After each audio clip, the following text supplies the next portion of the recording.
Hi there viewers, today I'm going to introduce you to a game that you may or may not have heard about. Previously a Stadia original made by Tequila Works, GYLT.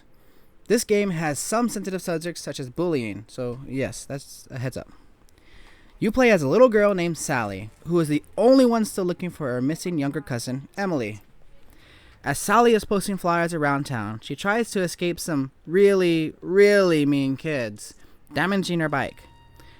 And she finds herself having to ride a cable car back down to her hometown, Bethelwood. There's a mysterious old man who tells her she must need a ticket, and there's seemingly a ticket waiting for her. As she rides the car down, she finds that her town is in shambles, with nobody in sight. No police, no ambulance, and just no adult. Nobody except Emily, that is. Along with her cousin's sudden reappearance, there are these horrid monsters that too suddenly appeared. Could there be some type of connection to the two events?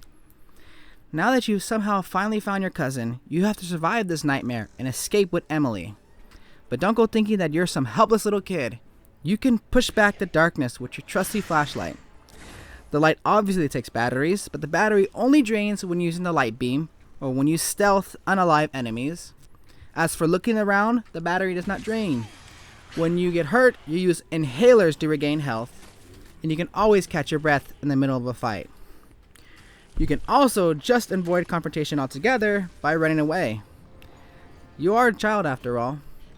But to save your cousin, you have to also use your wits, solve various puzzles to continue to search for your cousin, and progress through the game to find out how you and your cousin got here and to see who's the biggest monster in this town. GYLT is available on all platforms. This game could take up to 6 hours to beat, roughly 8.5 hours if you want to find all the collectibles. There are 3 different endings, and there's a lot of lore to slip into. I will make a video on the lore of this game the week after this week coming, so in 14 days to be clear. So in that 2 weeks, that's plenty of time to play the game before I dive into the lore, and yes, there will be spoilers. For those of you on TikTok, remember I have a YouTube now, and those of you on YouTube, I also make content on TikTok. And as you can see that I'm not doing the lore of Helldivers or any other game. It's just there's no new hot game to do content on right now. So I'm curious if any of you, my dear viewers, have any games, mostly for PlayStation, that you want me to do a video on or do research on the lore on. But with that said, thank you for watching.